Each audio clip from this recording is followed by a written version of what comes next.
তিনটি দুষ্টু বালক একদিন একটি পুকুরের কিনারা দিয়ে যাচ্ছিল। হঠাৎ তারা দেখতে পেল কিছু ব্যাঙ পানিতে খেলা করছে।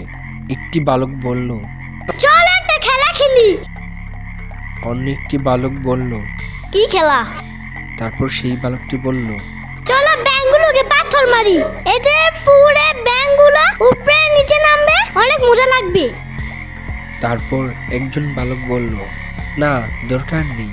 অন্য একজন বালক বলল, না চলো পাথরগুলো মারি, অনেক মজা হবে।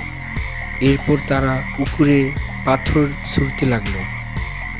তারা একটির পর একটি পাথর ছুঁড়ল, আর সেই পাথরের আঘাতে পুকুরের ব্যাঙগুলো বেহাল দশা। তারা বলল, বাঁচাও বাঁচাও আমাদের বাঁচাও, বাঁচাও বাঁচাও আমাদের বাঁচাও। এভাবে কিছুক্ষণ পাথর নিক্ষেপ করার ফলে কয়েকটি ব্যাঙ মারা গেল এবং অনেক ব্যাঙ আহত হলো।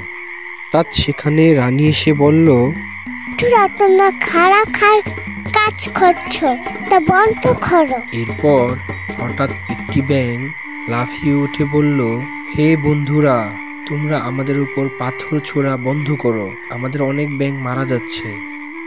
এরপর একটি বালক বলল, বন্ধু, ব্যাঙটি ঠিকই বলেছে, চলো আমরা খেলাটি বন্ধ করি। অন্য একটি বালক বলল, হ্যাঁ ব্যাঙটি ঠিকই বলেছে। এরপর তারা ব্যাঙটির কাছে বলল, সরি ব্যাঙ ভাই, দুঃখিত, এমন আর করব না। এরপর ব্যাঙটি বলল, ঠিক আছে।